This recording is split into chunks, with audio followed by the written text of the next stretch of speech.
Bien, en este momento están viendo las diapositivas que estoy compartiendo. Se está viendo la diapositiva. Estamos revisando el nivel 1 de la NIF número 15. Ingreso de actividades ordinarias procedentes de contrato con clientes.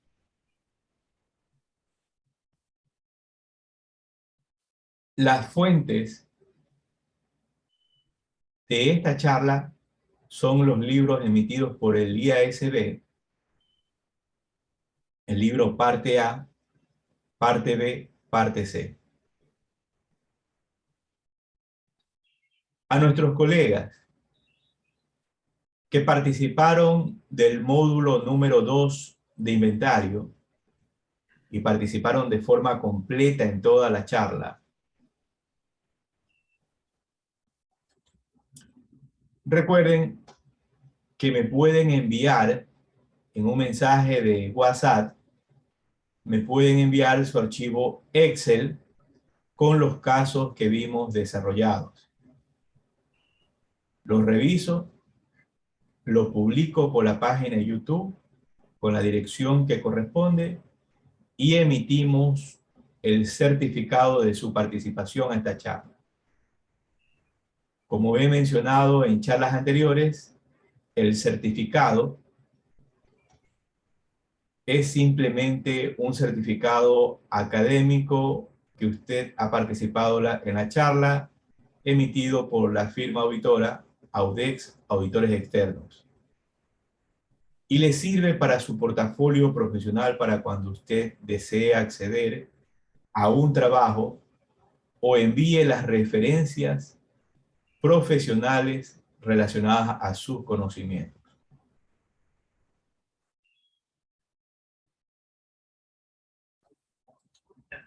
Entonces, los equivalentes efectivos, más que para invertir, es para cubrir deudas a corto plazo. Perdón, que dependiendo del tiempo, para no tener ese dinero ocioso, ¿qué es lo que hago? Coloco ese dinero en algo que me genere más dinero, que puede ser una institución financiera o puede ser otro tipo de inversión. Bien, continuamos. Estamos viendo la NIF número 15, ingresos de actividades ordinarias procedentes de contratos con clientes. Esta norma está relacionada con otras normas. Ejemplo, está relacionado con la NIC 2, inventarios, está relacionado con la NIC 1, presentación de estados financieros, está relacionado con la NIC número 12, impuestos sobre las ganancias, está relacionado con la NIC 8, políticas contables, cambio en estimaciones y errores. Entonces, hay una relación entre las normas. Conocer una norma implica poder aplicar otra normatividad. Entramos al tema del objetivo.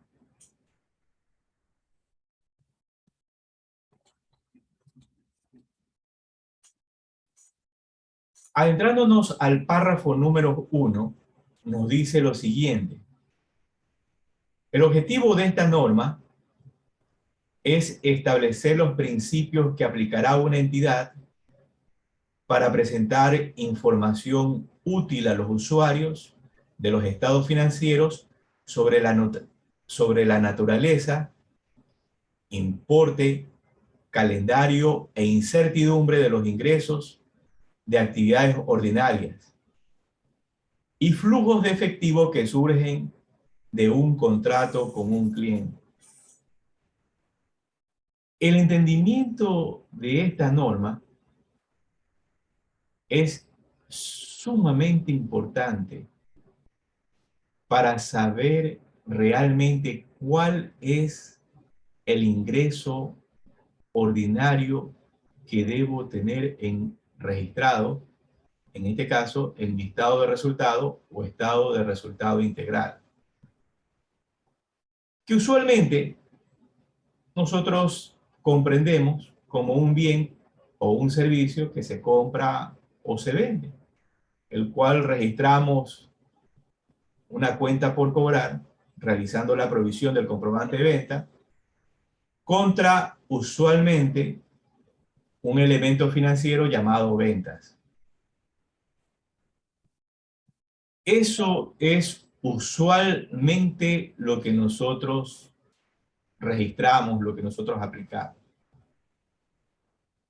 Pero que conlleva a errores en la presentación de los estados financieros cuando un contrato con un cliente no ha sido evaluado de acuerdo al requerimiento de esta NIF. En este caso, de la NIF número 15. En algún momento le indicaba a una colega un ejemplo sencillo, pero con valores significativos para analizar la dimensión del hecho. Entonces le decía a ella, ¿qué pasa si te contratan en el mes de noviembre y te han contratado por un honorario profesional de $4 millones? 4 millones de dólares.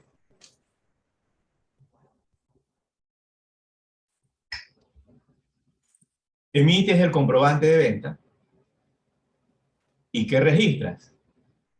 Entonces, muy bien, ella me decía, mira, registro una cuenta por cobrar contra ventas. Bien, pero leíste el contrato. Leíste los términos del contrato o están claros los términos del contrato, sean verbales o sean escritos. Y es que ella tenía que entregar un informe, un análisis financiero en el mes de abril del siguiente año. La pregunta es, ese valor o la cuantía que sea, ¿es una venta? Ese valor que facturé, ¿significa que ya me he ganado ese dinero? ¿Cómo debo reconocer esos 4 millones de dólares? ¿Como una venta? ¿Como un ingreso ordinario? ¿O como un pasivo corriente? O a lo mejor como un pasivo a largo plazo. Va a depender de los términos del contrato. Pero ¿cómo debería estar registrado? Y esas dudas son las que nos va despejando esta norma. ¿Para qué? Para no cometer el error de registrar subjetivamente la recepción de los dineros por la transferencia en el presente o en el futuro de un bien o un servicio. Entonces, esto es lo que nos dice en el párrafo 1. Es efectivo que surge de un contrato de un cliente, ¿cómo se procederá a reconocer? Y lo que yo les indicaba, nosotros registramos a la cuenta por cobrar contra venta de bienes o servicios. Ahora de eso nacen unas preguntas que podrían ustedes ampliar, pero que hemos registrado 4 ejemplos de preguntas. ¿Las cuentas por cobrar es un activo o un pasivo? 2. ¿Cómo afecta un registro equivocado los estados financieros? 3. ¿Un mal registro afecta al análisis de los estados financieros? Cuando yo realizo, ¿no?, ese análisis de estado financiero, ¿qué es lo que usualmente hacemos? ¿Qué es lo que usualmente hacemos? Entramos a Google, nos bajamos una tabla de índices financieros o ratios financieros, y con esas fórmulas las aplicamos a los estados financieros para que nos arroje un resultado. La pregunta es, ¿esos resultados que nos arroja esa fórmula son correctas? ¿Entendemos el resultado realmente de lo que estamos obteniendo a través de hacer estos procesos? Y a veces resulta que no. Simplemente lo hacemos aritméticamente, pero no técnicamente. 4. Fiscalmente, ¿cuáles podrían ser las consecuencias de realizar un mal registro? Y aquí hablamos de cualquier país, sea que usted esté en México, sea que usted esté en Colombia o en Perú. ¿Cuál es el efecto de haber registrado una operación erróneamente? Fiscalmente, ¿pago más impuesto a la renta? ¿Pago menos impuesto a la renta? ¿Tengo que establecer algún impuesto diferido? O tal vez por error o por omisión estoy cometiendo un acto de defraudación.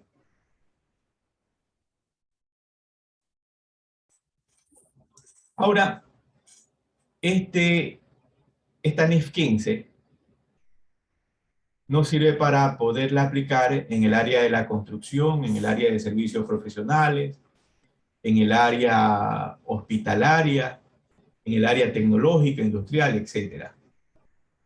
Entonces, se adentra a diversos campos en los cuales usted la va a poder aplicar esta norma.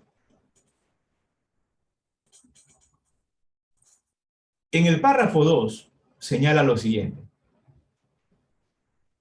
Para cumplir el objetivo del párrafo 1, el principio básico de esta norma es que una entidad reconocerá los ingresos de actividades ordinarias para presentar la transferencia de los bienes o servicios comprometidos con los clientes por un importe que refleje la contraprestación a que la entidad espera tener derecho a cambio de dichos bienes o servicios. Resumía los 5 pasos que aplicará una entidad para reconocer ingresos de actividades ordinarias de acuerdo con el principio básico de la norma. Entonces nos señala 5 pasos que debemos de entenderlos, debemos de digerirlos de acuerdo a la actividad donde nosotros laboremos. En este caso, como ya hice un ejemplo, usted puede estar en una empresa consultora, usted recibe un dinero y piensa que ya vendió. ¿Realmente ese dinero es suyo? O puede trabajar en el área de la construcción o en el área hospitalaria. Entonces esos pasos nos indica el paso 1, identificación del contrato con el cliente. Entendiendo que el contrato puede ser verbal o puede ser escrito, pero preferible que sea escrito. Paso 2, identificación de las obligaciones de desempeño en el contrato. Entonces, ¿qué es esto de las obligaciones de desempeño? Lo veremos más adelante. Paso 3, determinar el precio de la transacción. ¿Voy a cobrar el valor que considero que voy a cobrar. ¿Estoy claro en eso? Paso 4. Asignación del precio de la transacción a las obligaciones de desempeño del contrato. ¿Cuánto me vale cada obligación de desempeño que yo ya transfiero al cliente para poder cobrar, para poder estar tranquilo y decir, el cliente ha recibido los beneficios, está claro y ya no hay reclamo que valga? Paso 5. Reconocimiento de los ingresos de actividades ordinarias.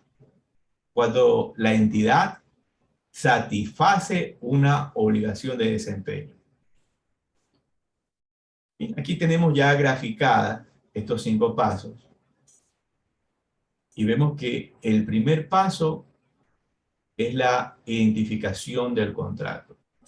Aquí una observación. Muchos administradores o gerentes de compañía le esconden a una mayoría de contadores la información. Y es así. Me ha tocado a veces preguntar, ¿tienes el contrato? ¿Tienes la escritura? No, lo tiene el dueño guardado ahí en la caja fuerte, o en el cajón, o ahí con llave. ¿Y tú no tienes una copia? No, no me ha dado, dice. ¿Y le has pedido? No, no le he pedido. Entonces, algo que, por eso que ya el contador, el profesional contable, pasa a otro nivel, ya no simplemente decir es un contador, sino es un financiero. Entonces, uno de los puntos para el entendimiento de esta norma NIF 15 es que usted entienda el contrato. Y hablamos de contratos escritos y hablamos de condiciones verbales. En el caso que sean alguna de las dos. Usted está claro. Entonces, paso número 1, debe entender muy bien el contrato. Eso implica que usted tiene que leer el contrato. Paso número 2, identificación de las obligaciones de desempeño en el contrato.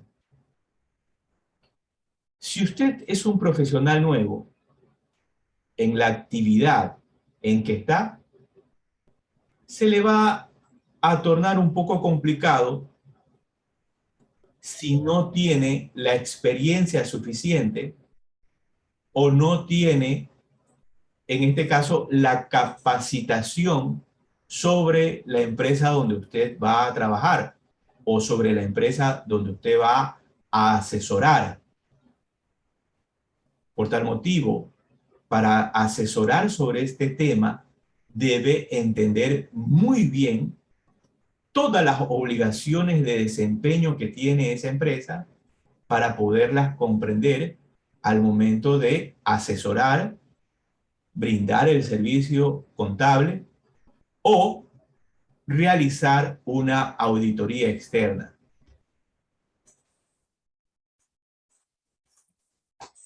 Paso número 3. Determinar el precio de la transacción. ¿Cuál es el valor de cada una de esas obligaciones de desempeño? ¿Por qué debo de saberlo? Para poder reconocer un ingreso ordinario.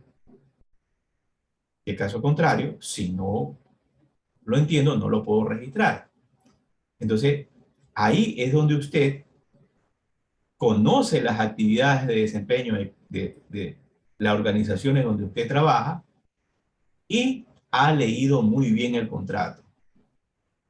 Una vez que yo entiendo las obligaciones de desempeño, entiendo cuánto vale esas obligaciones de desempeño, en este caso el precio de la transacción de cada una de esas obligaciones, entro al paso número 4, la asignación del precio de la transacción a las obligaciones de desempeño en el contrato. Ver si éstas se han cumplido ver si ya he transferido todos los riesgos y beneficios de ese bien o de ese servicio para poder pasar al paso número 5, el reconocimiento de los ingresos de las actividades ordinarias. Nuevamente, estos pasos el profesional debe de saberlos de memoria dentro de su organización. Debe de saberlo de memoria. Con esto no quiero decir que la norma debe de saberla de memoria. No, no hay nadie que se aprenda de memoria la norma. Pero sí todos estos procesos. Bien, hasta este punto, antes de avanzar en estos 5 pasos, ¿quién tendría alguna pregunta? ¿Quién quisiera hacer una ampliación de lo que estamos hablando o algún comentario?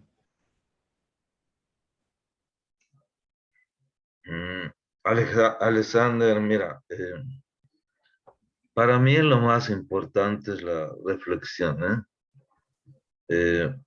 Como tú dices, no hay que aprenderse, pues ahora sí que de memoria todos los pasos, pero aquí lo importante es la reflexión. La persona que se esconde detrás de un escritorio, pues nunca va a aprender, o sea, realmente, pues aquí lo importante es que lo entienda, que baje, que salga, que esté dentro de la empresa viendo las operaciones, las transacciones, ¿no? Eh, Sí. Eso para mí es lo más importante, ¿eh? Sí. Gracias. Como decía Carlos, efectivamente, es importante que para que el profesional dentro de la organización gane ese plus, se mueva, o sea, se haga notar, se esté detrás de todo lo que implica el negocio, entendiendo. Por eso es que yo decía en una charla anterior, ¿no? Al conocer la norma, usted aprende mucho más allá que hacer simples declaraciones de impuestos. O sea, sin desmerecer las declaraciones de impuestos, cuidado. Pero más allá de preocuparse de una declaración de IVA o una declaración de retención en la fuente, etc. Entonces, usted ya entra a un campo administrativo financiero para brindar soporte a la gerencia. Y ya depende de usted que se sepa vender, que venda sus conocimientos profesionales y los venda bien. Sí es, Víctor, mira, el problema es que muchas, sobre todo en empresas de México, eh, lo que hacen es solo darle importancia a los impuestos, ¿no?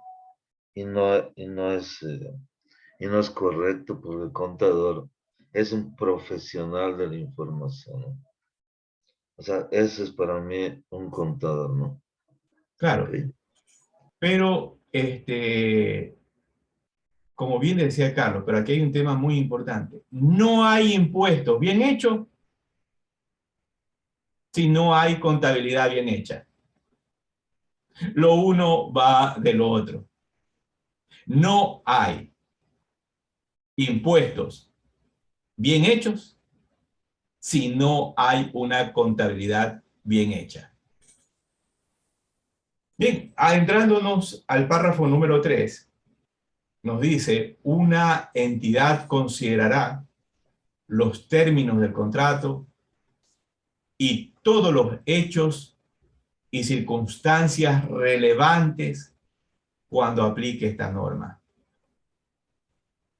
Una entidad aplicará esta norma, incluyendo el uso de cualquier solución práctica de forma congruente a los contratos con características similares y en circunstancias parecidas.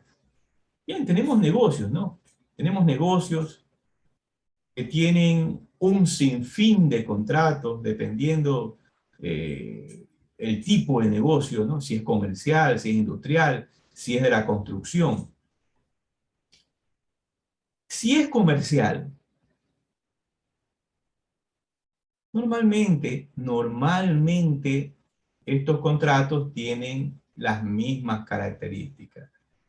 Por tal motivo, lo manejamos como un portafolio, el cual reconocemos de manera global, porque manejan las mismas características. Pero nos dice la norma, hey, atención, si hay características cualitativas, cuantitativas que te lleve a que este contrato lo tienes que manejar por separado para reconocer ciertos temas especiales de ese bien o servicio que vamos a transferir, no lo podemos manejar de forma global. Ya lo tenemos que manejar individualmente. Pero eso ya va a depender de usted como profesional y su expertise para ir entendiendo su negocio. Entonces tenemos en el caso un ejemplo en las empresas de construcción. A veces hay un grupo de casas que tienen las mismas características, pero a veces hay otras construcciones que tienen ciertas individualidades en su construcción y que no lo puedo manejar en un paquete. Tengo que manejarlas de manera individual. El P4 nos dice, esta norma especifica la contabilización de un contrato individual con un cliente. Sin embargo, como una solución práctica, una entidad puede aplicar esta norma a una cartera de contratos. ¿Qué es lo que expliqué? U obligación de desempeño, entre paréntesis, con características similares. Si la entidad espera de forma razonable que los efectos sobre los estados financieros de aplicar esta norma a la cartera no van a diferir de forma significativa. Nuevamente, es lo que le expliqué con el ejemplo de la construcción. De su aplicación a cada contrato individual u obligación de desempeño, entre paréntesis, de la cartera.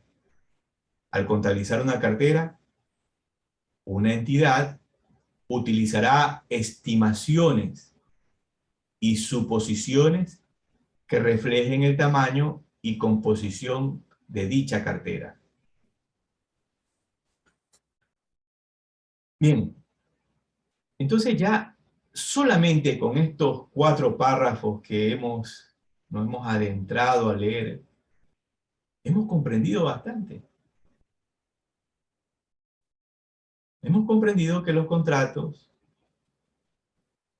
para proceder a reconocerlos, debemos entenderlos, debemos leerlos.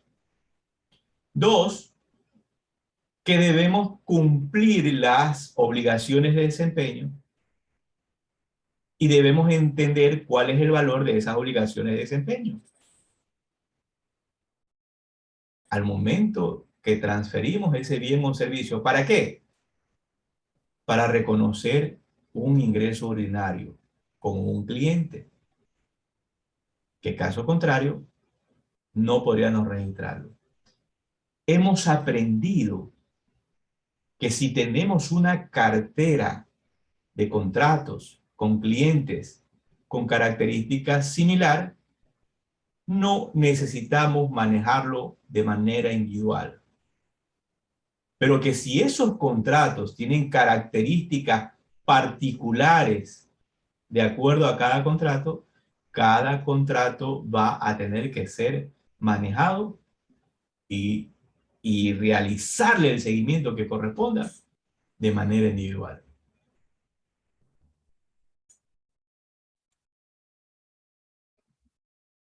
Tenemos un ejemplo extraído del libro B del IASB.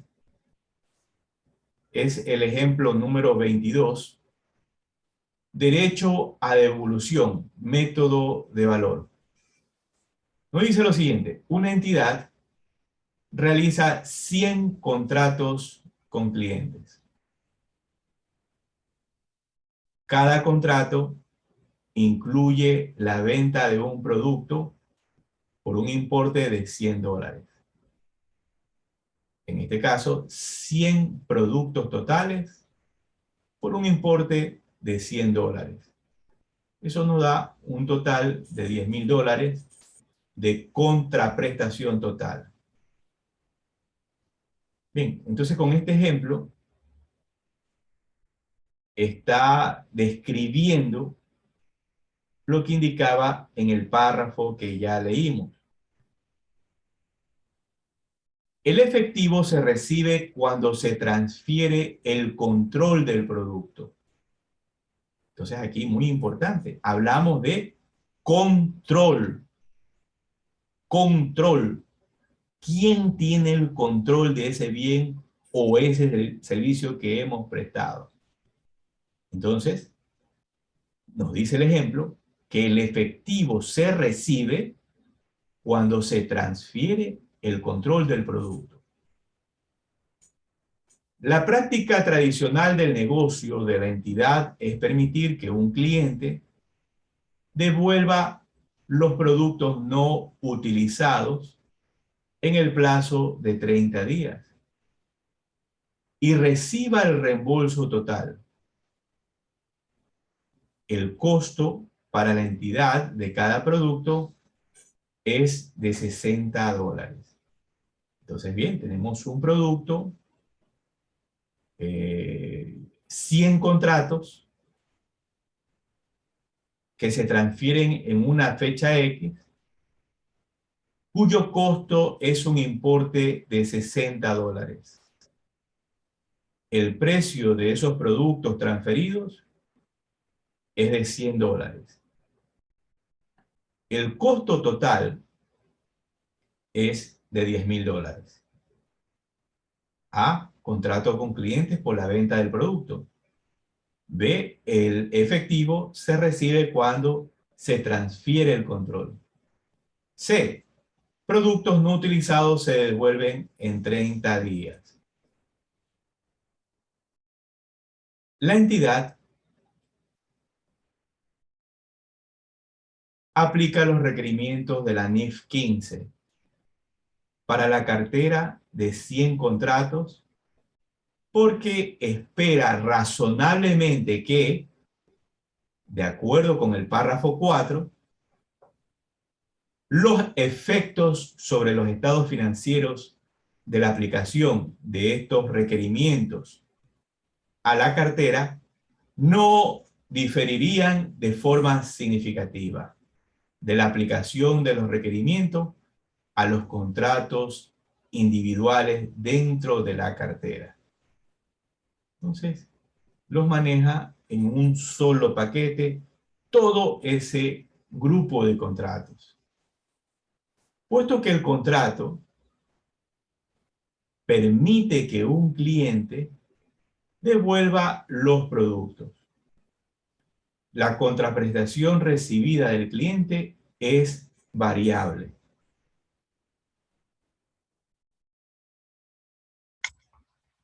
Entonces esto es muy importante, ¿no?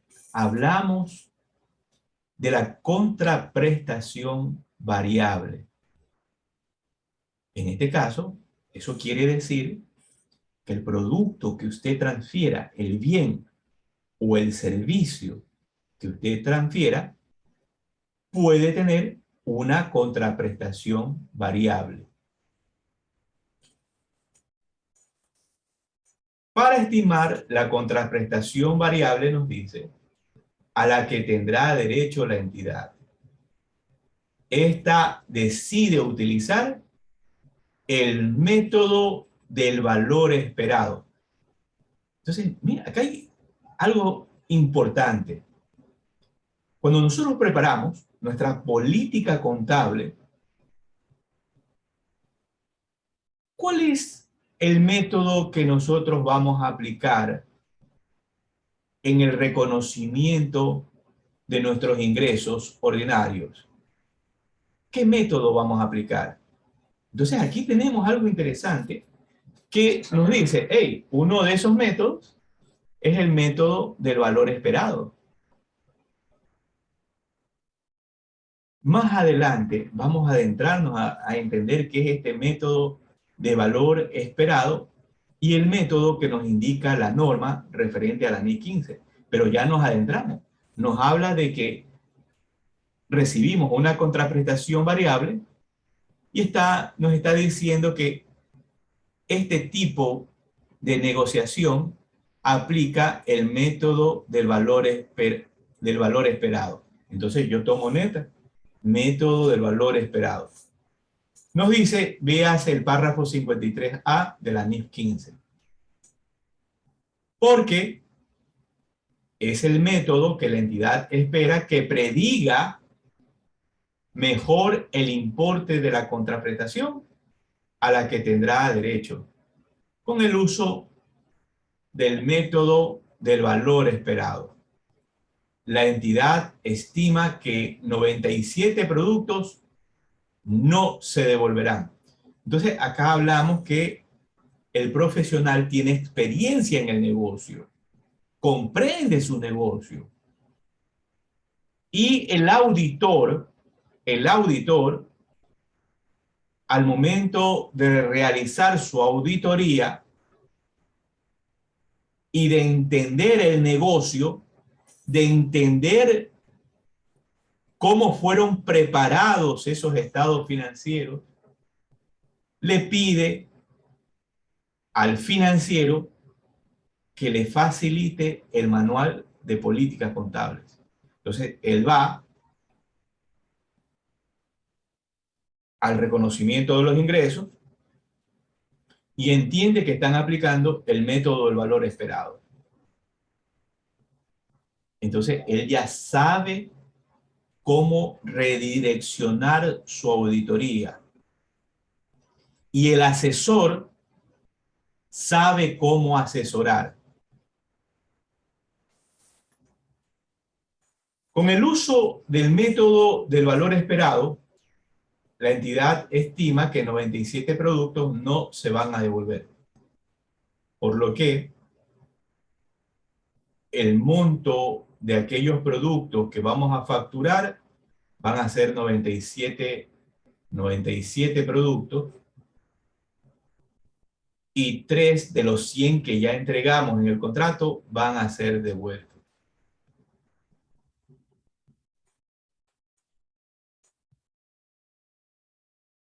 La entidad también considera que los requerimientos de los párrafos 56 a 58 de la NIF 15 sobre limitaciones de las estimaciones de la contraprestación variable para determinar si el importe estimado de la contraprestación variable de $9.700, en este caso, 100 por los 97 productos que no se espera que sean devueltos, puede incluirse en el precio de la transacción.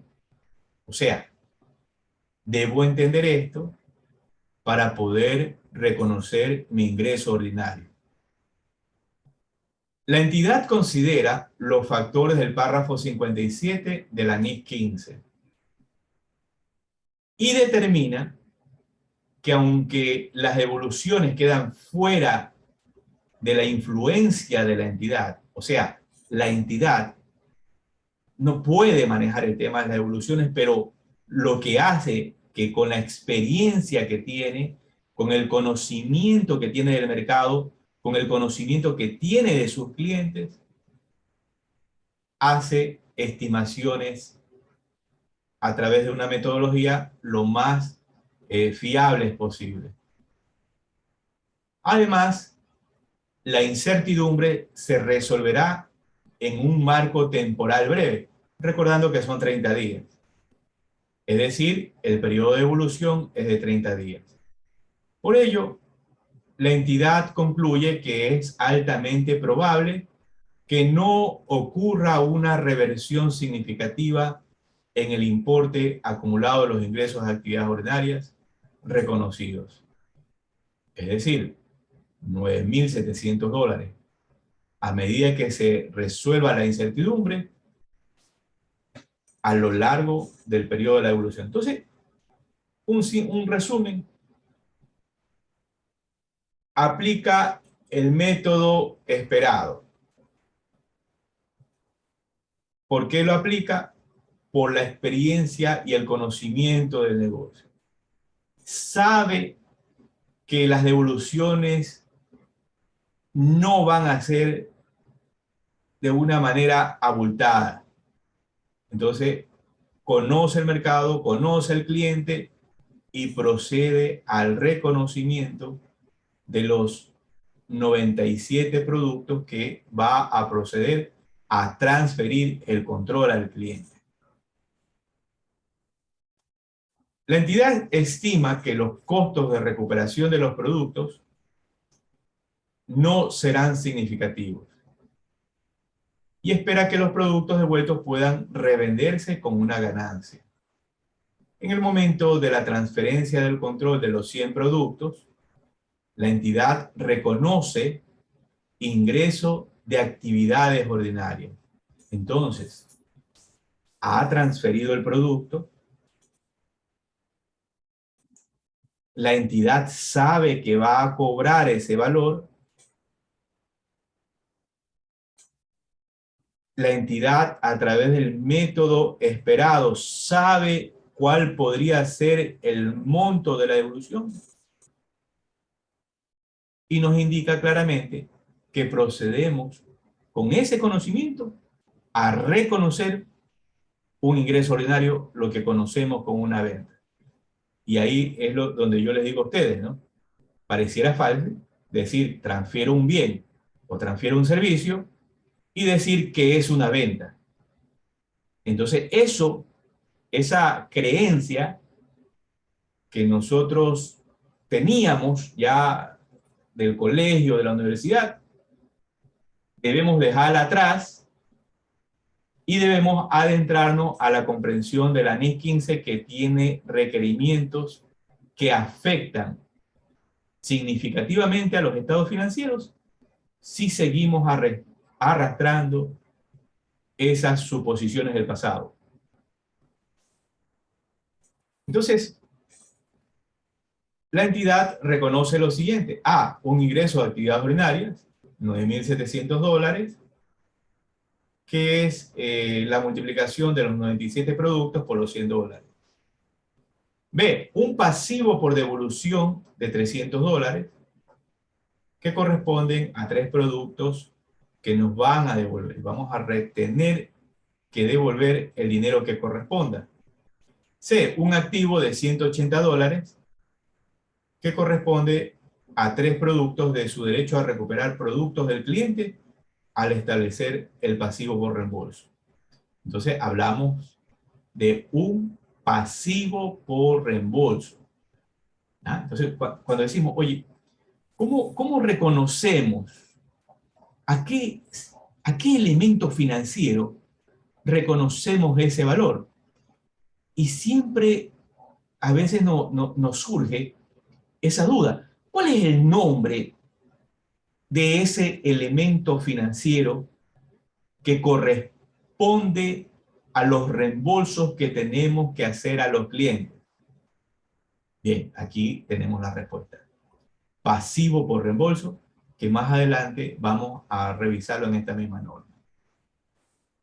Entonces tenemos cuentas por cobrar comerciales, ingresos de actividades ordinarias.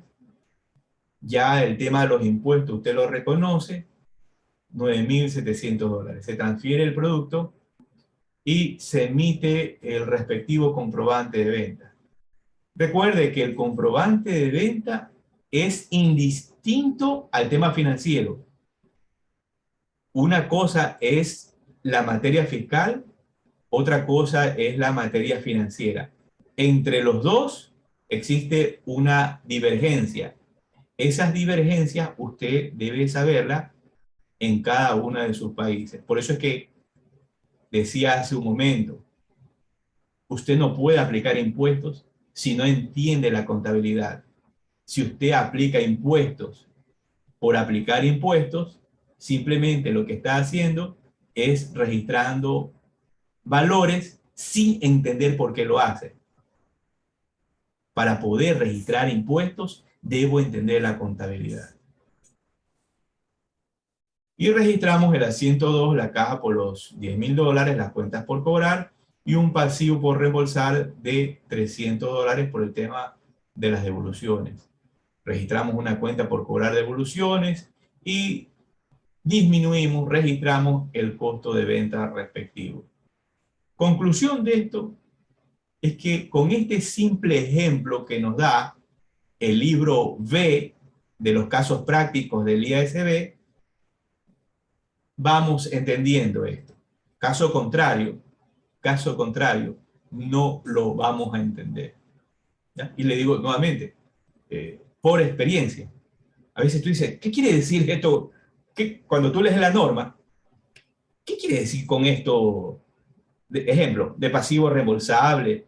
¿Qué quiere decir con obligaciones de desempeño? No lo entenderías si no accedes a un caso práctico, y es por ello que leer la norma, el libro A, va de la mano de leer el libro B y también leer el libro C. Con esto no significa que quien habla se ha leído a la totalidad los 3 libros. Ya he mencionado varias veces que este tema es muy largo y no es fácil de digerir. Requiere mucha paciencia. Y es ahí donde estamos aquí, como colegas, hablando sobre este tema y compartiendo los conocimientos. Bien, ¿cuáles son las palabras claves? Hemos visto contratos, hemos visto obligaciones de desempeño, ingresos a actividades ordinarias, método del valor esperado, pasivo por reembolso, cuentas por cobrar devoluciones. Ahora, debemos comprender el alcance. El alcance. ¿A qué puedo aplicar la NIF 15? ¿A qué no puedo aplicar las NIF 15? Y aquí una observación. Hace un momento yo manifestaba que cuando uno va a una charla, ¿no? 1 hora, 2 horas, y el profesional tiene toda la muy buena predisposición de enseñarnos,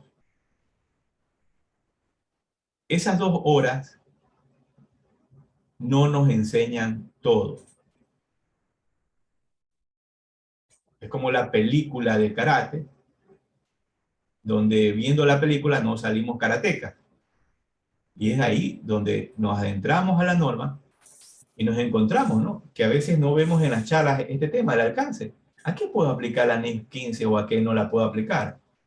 Entonces nos dice, mira, esta norma se aplicará a todos los contratos con clientes, a todo, excepto en los siguientes casos. Entonces no puedo aplicar en contrato de arrendamiento NIF 16. Contrato de seguro NIF 4.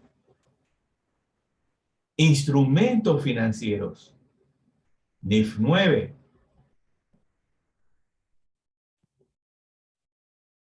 Intercambios no monetarios entre entidades en la misma línea de negocios, hechos para facilitar ventas a clientes o clientes potenciales. ¿No? Veamos nuevamente este parrafito. Intercambios no monetarios entre entidades en la misma línea de negocios, hechos para facilitar venta a clientes o clientes potenciales. ¿Y qué pasa? En algunos de sus países, ¿no? En alguno de sus países, puede decirle la norma tributaria, toda transferencia debe ser facturada. Pero no significa que todo lo que facture es una venta. Entonces, ahí lo que manifesté hace un momento, entender la materia fiscal y entender la materia financiera y esas divergencias. Por ejemplo, esta norma no se aplicaría a un contrato entre dos compañías de petróleo que acuerden un intercambio de petróleo para satisfacer la demanda de sus clientes en diferentes localizaciones especificadas sobre una base de oportunidad. ¿Ah?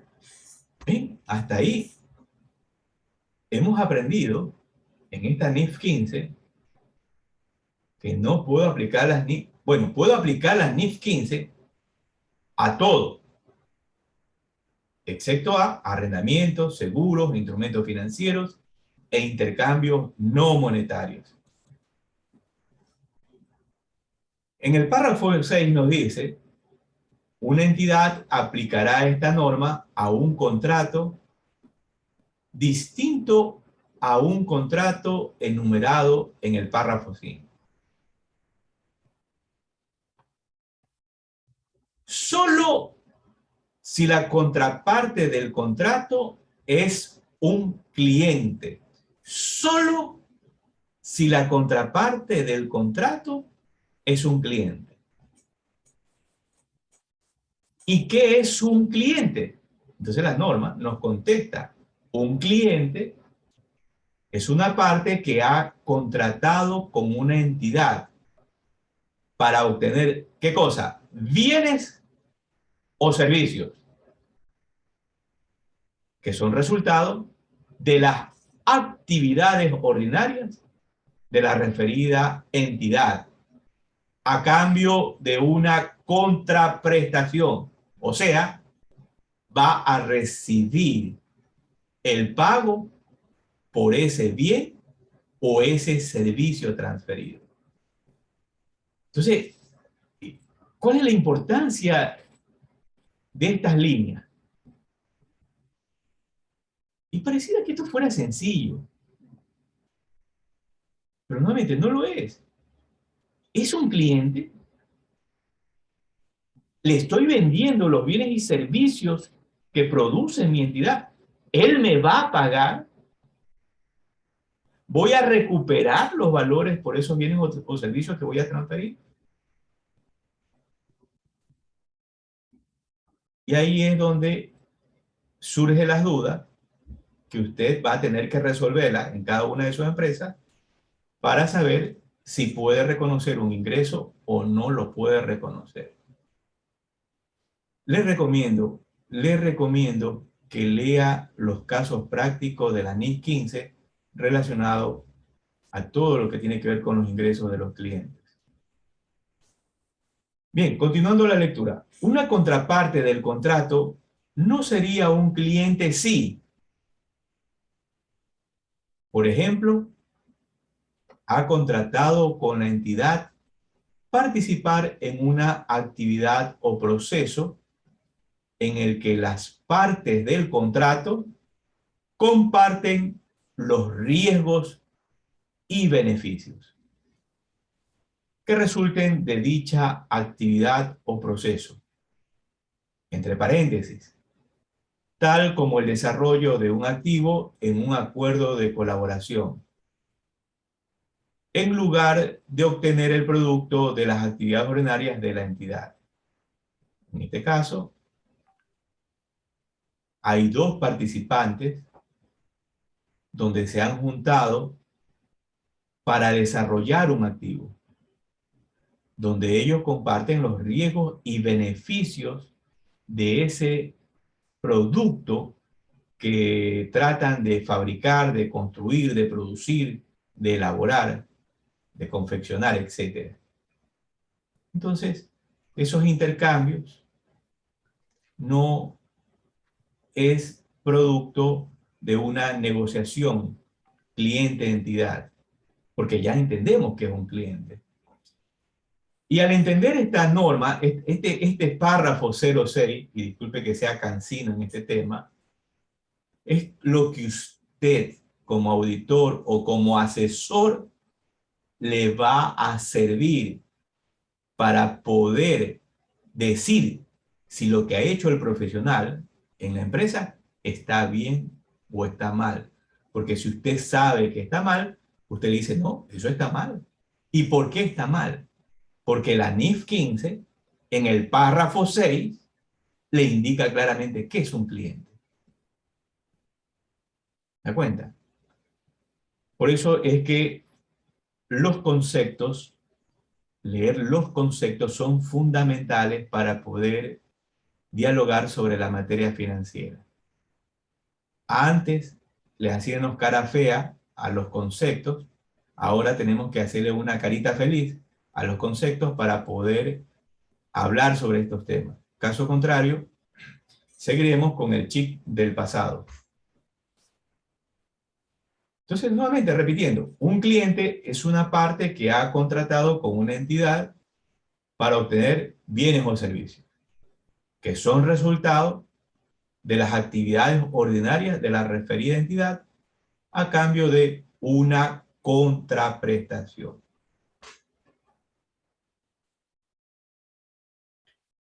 El párrafo P7 nos dice,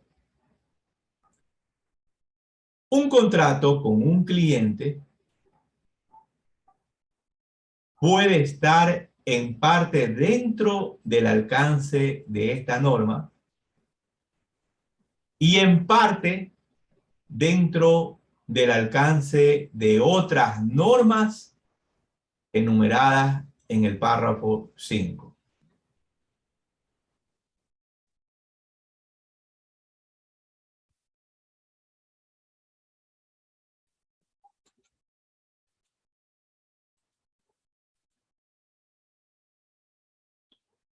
A.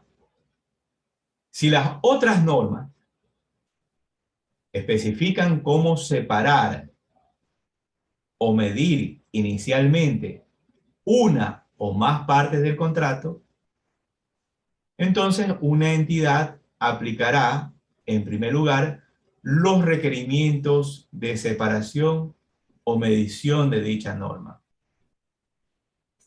Entonces ahí nos lleva a entender las otras normas para saber cuándo reconocer un ingreso ordinario.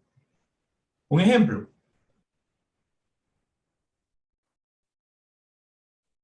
En el caso de la NIF 16 arrendamiento, sabemos que en el caso de la NIF 16 debemos reconocer un ingreso ordinario, pero la pregunta es ¿cuándo? ¿Cuándo reconocemos ese ingreso ordinario? ¿Cuándo? Y eso no es fácil. Va a depender de la actividad y de la experiencia que tenga el profesional dentro de la actividad. 2. Ese arrendamiento que lo voy a transferir, ¿qué va a hacer?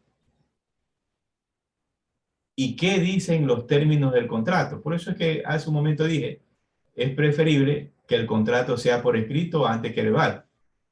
Ya hablando de empresas ya que no son pymes, todos los contratos, por lo general en su mayoría, son por escritos.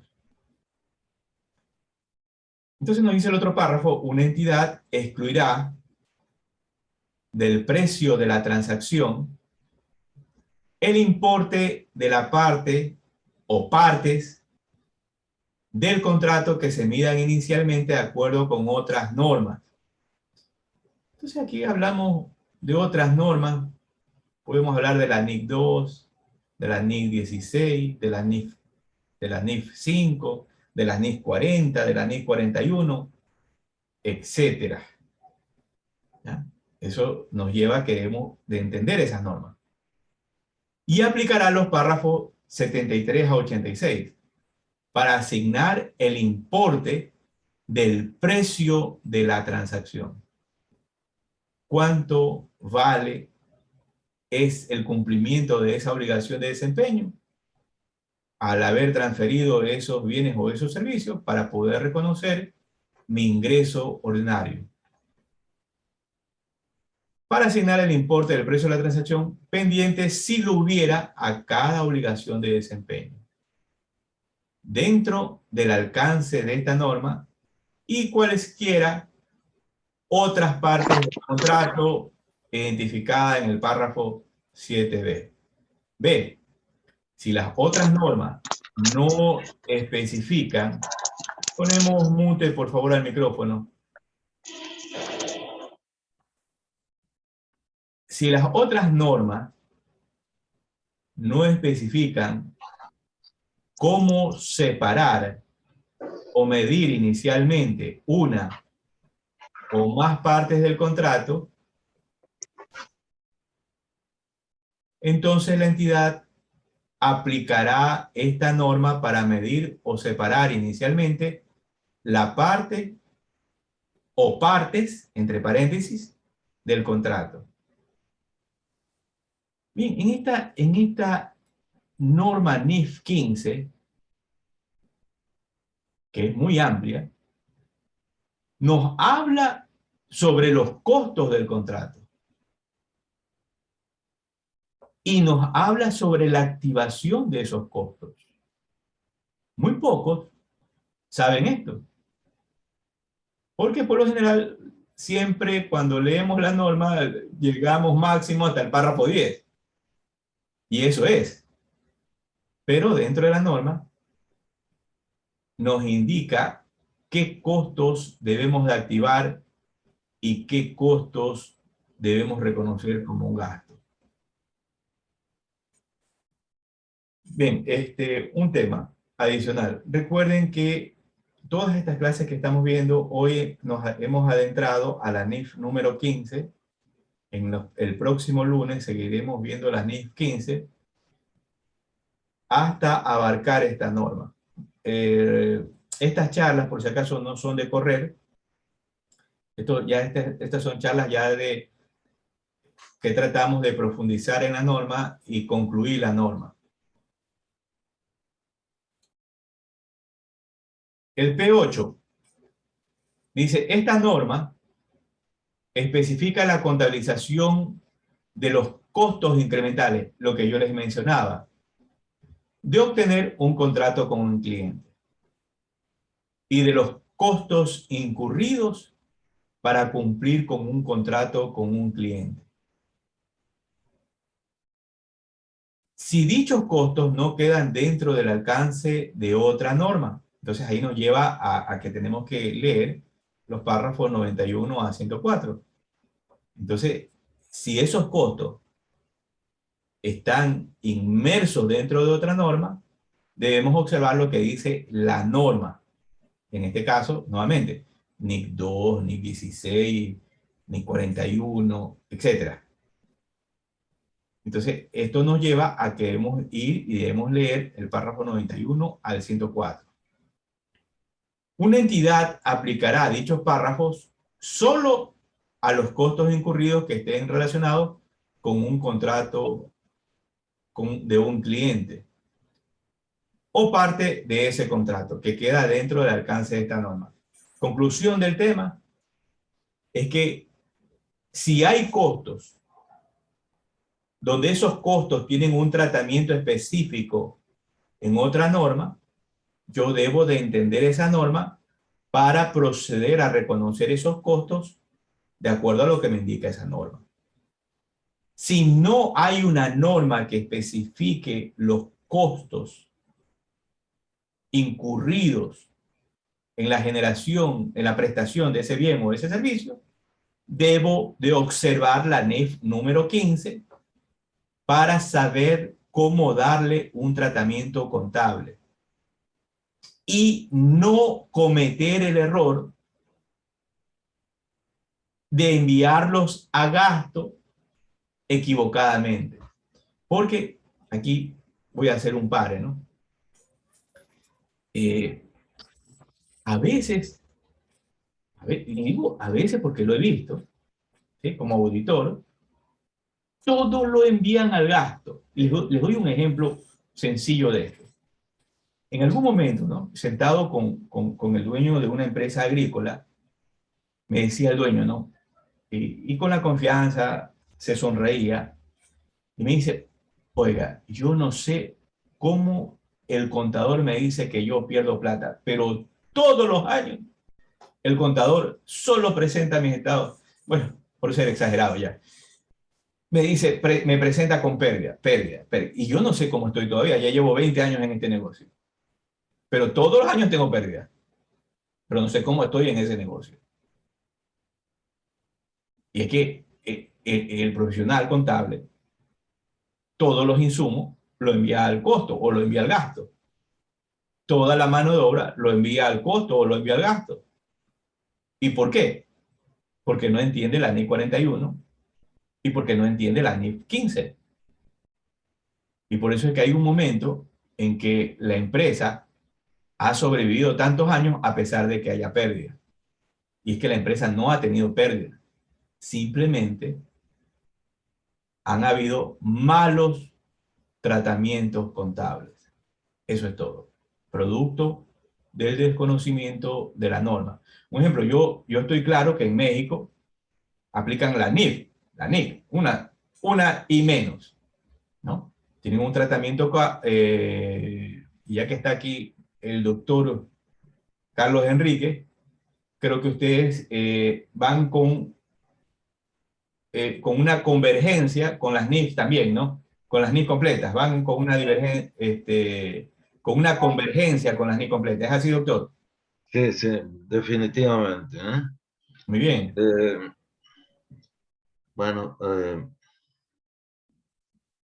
eh, una solución podría ser también el que hagamos un factoraje financiero, ¿no?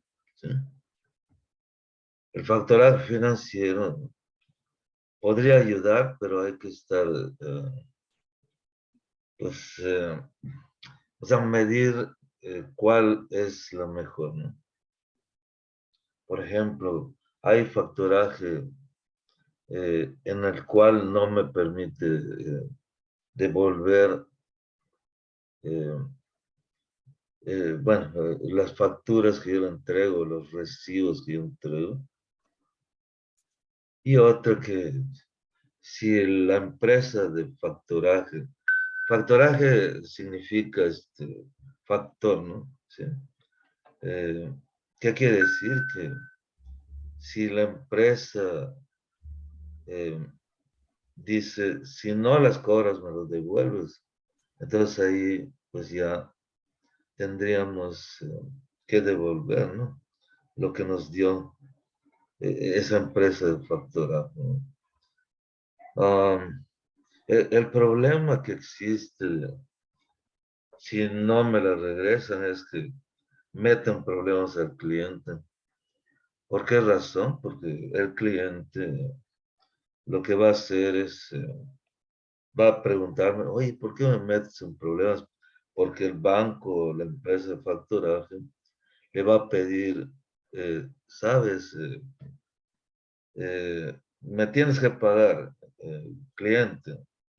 Entonces, ¿cuál va a ser el problema? Que ese cliente me va a dejar a mí de comprar porque va a decir, oye, si yo te compré a ti, ¿por qué me metes en problemas? ¿No? Entonces ahí radica, pues, el que tenemos que medir bien qué es lo que se va a hacer, ¿no? O sea, esa es mi respuesta en México, ¿no? No sé si ahí con ustedes también se aplique, pero bueno, yo creo que sí, ¿no? Porque el factoraje financiero se aplica también ahí, ¿no? Sí, aquí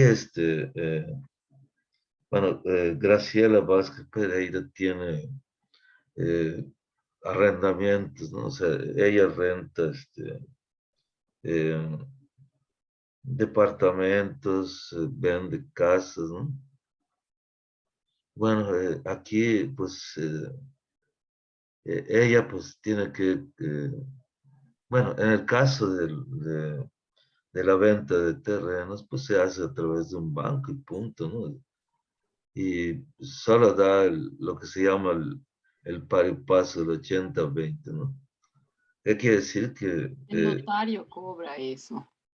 sí, sí, el notario, bueno, El el notario. notario, sí, sí. Mira, lo que pasa es que, Graciela, que eh, el paripaz significa 80-20. ¿Qué quiere decir?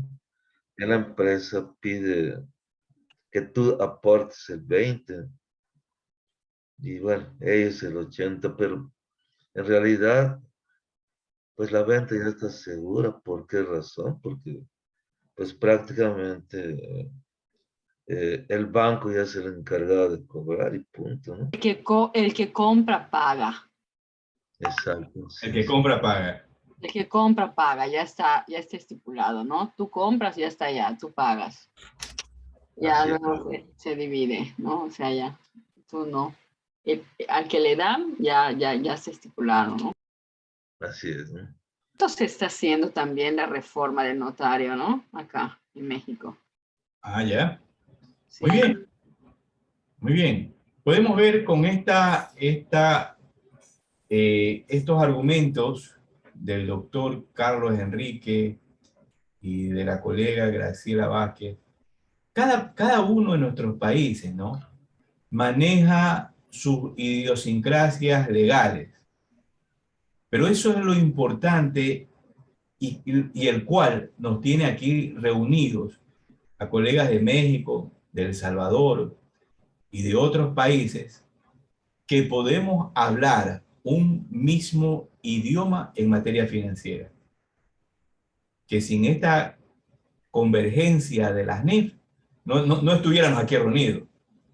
Y por ello es la importancia de estas reuniones y también de que ustedes compartan con toda libertad y sin ningún temor sus conocimientos, sus apreciaciones para podernos nutrir de ello.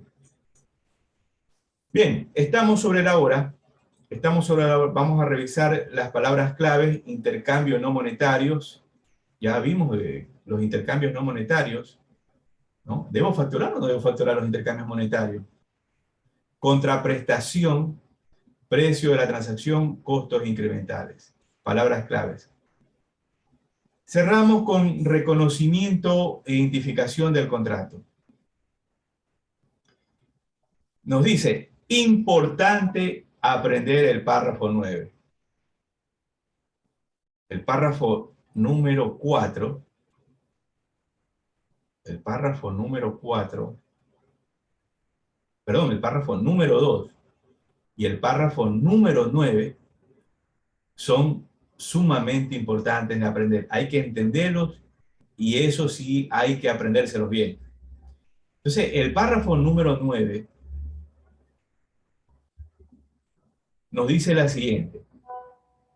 Una entidad contabilizará un contrato con un cliente que queda dentro del alcance de esta norma solo cuando se cumplan todos los criterios siguientes. Y ahí es donde debemos aprendernos este párrafo número 9. ¿Se han cumplido todos estos criterios para poder reconocer ese ingreso? Entonces nos dice el A. Las partes del contrato han aprobado el contrato. Entre paréntesis, por escrito, oralmente o de acuerdo con otras prácticas tradicionales del negocio que haya en su país. Y se comprometen a cumplir con sus respectivas obligaciones.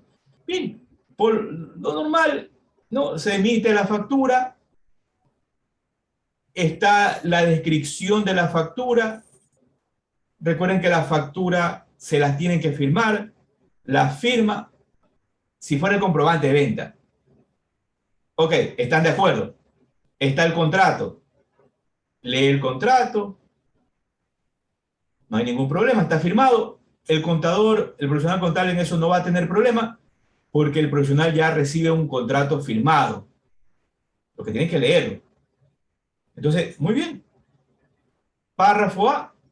Ese párrafo generalmente no habría problema. Sí existen problemas, pero generalmente no habría problema. Párrafo B.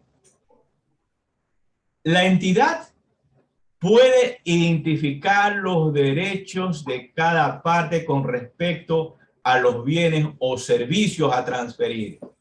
Este párrafo es interesante y le cae como anillo al dedo a los auditores, a los contadores, a los asesores. ¿Ya? Para poner un ejemplo sencillo. Nos cae a todos nosotros recontra que muy bien. ¿Por qué?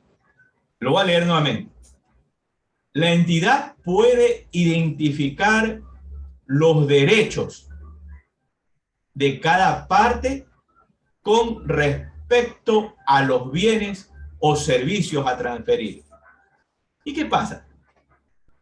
El profesional contable, el contador que brinda los servicios de contabilidad, que es conocedor de la materia financiera, a veces va, ofrece los servicios, no identifican claramente los derechos o el servicio que se va a transferir, y viene el dueño y le dice, oiga, pero usted tenía que hacer los roles de pago, oiga, pero usted tenía que hacer los décimos, ejemplo, el tema laboral, o usted tenía que hacer estas declaraciones de impuestos, o usted tenía que hacer esto, por eso usted era el contador.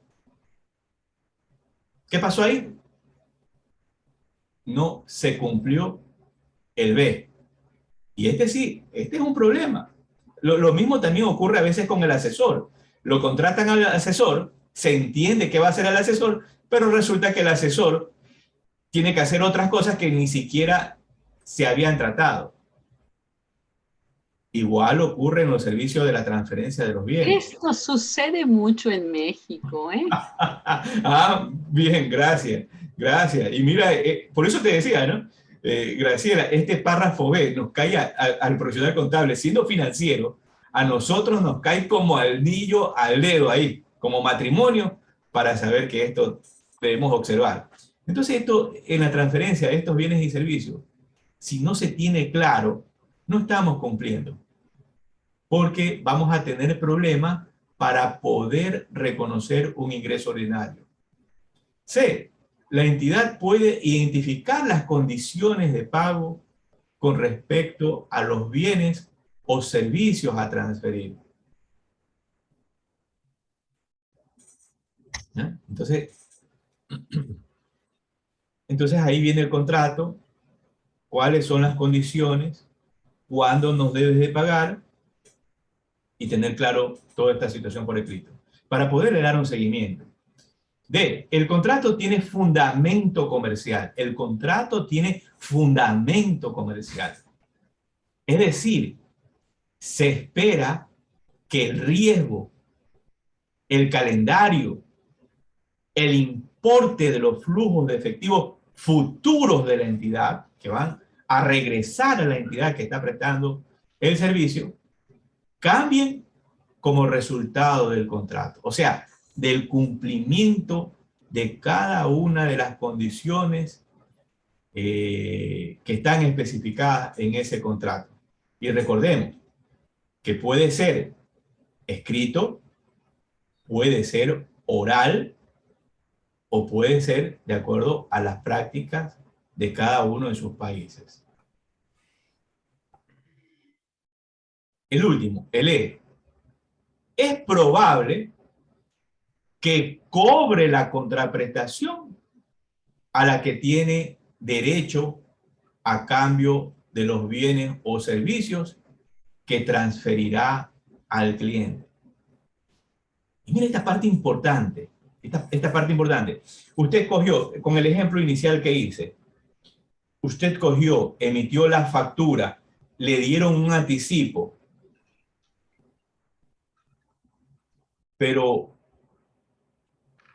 ¿estás claro de que te van a pagar la factura al culminar ese servicio? ¿Sí? Pero ya facturé el valor total. Doctor, tiene la mano levantada.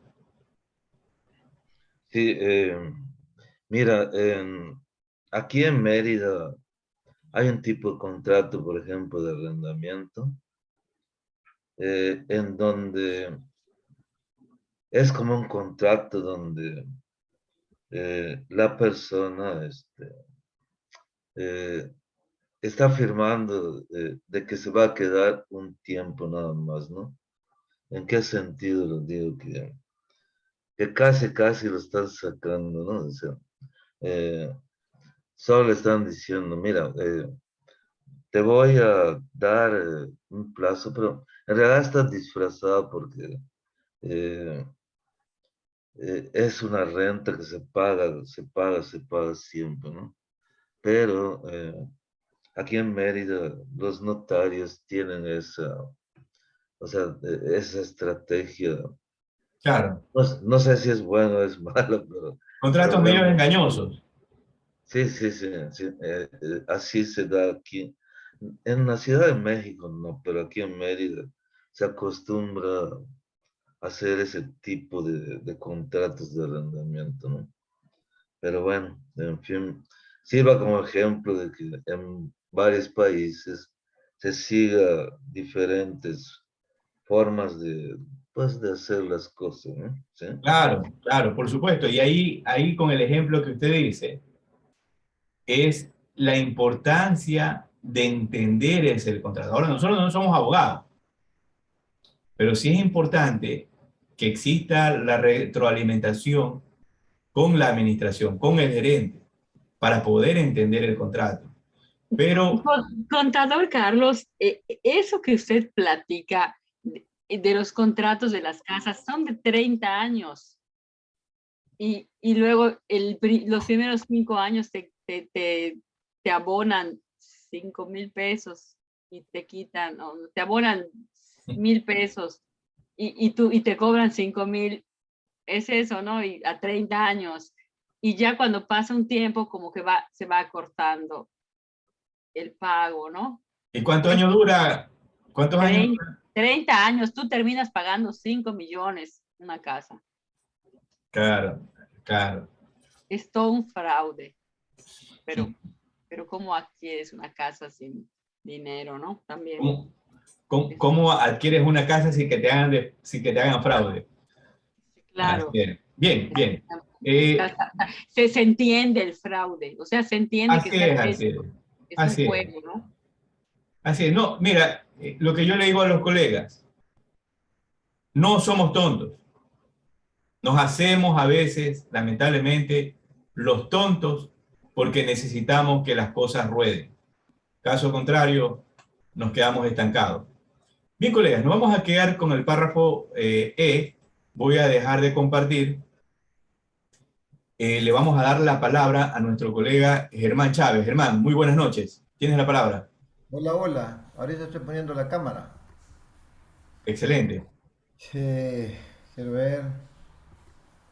Ahorita, que no sé por qué no me da el video. Te comento, Germán, que se suma también nuestra colega a participar de esta charla y hay algo que tengo que decir antes de terminar. Una charla que va a dar el doctor Carlos Enrique, creo que conjuntamente con nuestra colega Graciela Vázquez. ¿Sí? Bien, Germán, tienes la palabra. No, nada más concuerdo con lo que dice la colega Graciela y el doctor Carlos Enrique. Yo soy muy amante de lo que escriben los mexicanos porque a cada rato están actualizándose y el doctor no me va a dejar creer lo que dice la compañera. De hecho, parte de la actualización de la NIF 2021 a la 2022 es que en esto los ingresos ordinarios han hecho modificaciones y han dejado párrafos anulados de la supletoriedad por el tema de estos contratos donde pues consideran el tema de las obras por ejecutar, la obra ejecutada, el tema de, ¿cómo se llama? Han hecho muchos cambios que creo que tienen mucha lectura que hacer ustedes de comparar la NIF versión 2021 con la 2022 porque viene una serie de cambios terribles. Entonces, parte de lo que ellas dicen es porque creo que al ver esa 2022 y en cuanto al tema de pasivos contingenciales que tienen que ver con obra, creo que se ha escrito mucho en el tema de la supletoriedad y ahí hay mucha lectura que les va a dar a ustedes una serie de cambios en esas políticas y procedimientos a la hora de aplicarlas en el tema contable. Entonces, Firma, pregunto sí, con saber. curiosidad, Víctor, de lo que ellos están diciendo, porque yo soy un poco curioso y cada vez que sale una versión me pongo a estarla leyendo y hay cosas que me queda la tarea de decir, más adelante lo voy a dar, pero lo que ellos están diciendo es cierto. Entonces, en esta de los ingresos ordinarios hay muchos cambios. Solo ahí hay una charla completa que hay que dar solo de esos cambios. Solamente Hay que para abonar. analizarlo más a fondo, ¿verdad? Sí, sí, sí, es interesante. Correcto. Claro. Bien, para nuestros colegas, el día miércoles, este miércoles que viene, a las 7:30 de la noche, va a brindarnos una charla de 1 hora el doctor Carlos Enrique Pacheco, creo que conjuntamente con nuestra colega profesional Graciela Vázquez, me corrigen si me equivoco, ¿eh? Van a brindarnos una charla referente al tema de proyectos de inversión.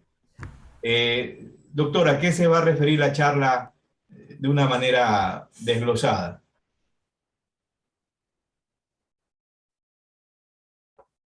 Está muteado, doctor.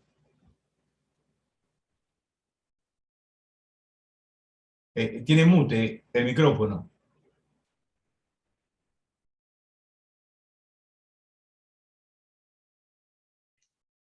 Es 1 hora nada más, pregunto, ¿no?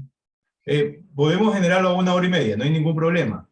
Ok, para que yo toque de unos temas con una tabla que luego les puedo pues regalar, donde fácilmente que podemos sacar lo que es el valor presente neto, la TIR, la trema, el periodo de recuperación.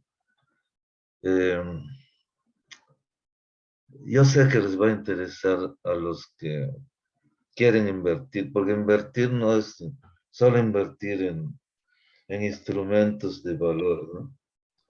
Invertir también es crear una empresa, porque eso genera pues empleo que tanto falta aquí en nuestro país, y también eh, pues emprender, porque eso es lo que nos falta, ¿no? Emprender, ¿no?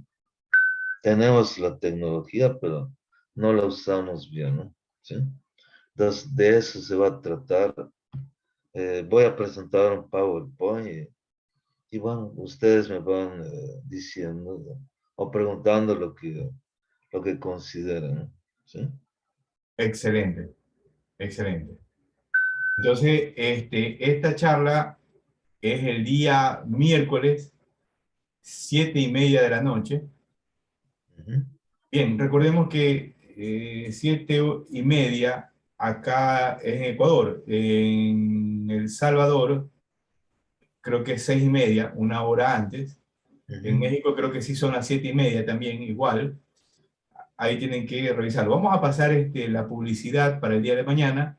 La charla es totalmente gratuita. Participa nuestra colega Graciela Vázquez y el doctor Carlos Enrique Pacheco del país de México con estos temas financieros. Bien, dicho esto a todos ustedes, doña Graciela, ¿algo que ampliar?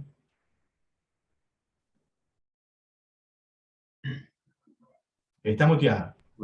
Tu micrófono. Micrófono, ¿no se escucha? Si tu micrófono. Ya. Sí, sí, mañana lo platicamos, ampliamos esto. Ya. No se puede hacer dinero si no se tiene dinero, eso pienso yo. No, o sea, no se hace nada de nada. No puedes hacer nada si no tienes, hay que generar, si no. Empleo, ¿no? Hay que generar empleo, así es. Bien, nos vemos el día miércoles con la charla del doctor. Que tengan una excelente noche. Bye, bye. Bye, Muchas bye. gracias, muy interesante. Me encantó. Qué bueno. Feliz noche a todos, bendiciones y a todas, bendiciones. Igualmente para todos, ¿eh? Excelente noche, Germán, Juan Carlos Hernández, Lorena Castro, Adela Vega, Reina Elizabeth, Yenia Vega, María Luisa Moreira, María Figueroa, Reina Elizabeth, David Antonio, Gabriela Lisek Andino. Tengan una excelente noche. Bye bye. Bye, bye. Buenas noches.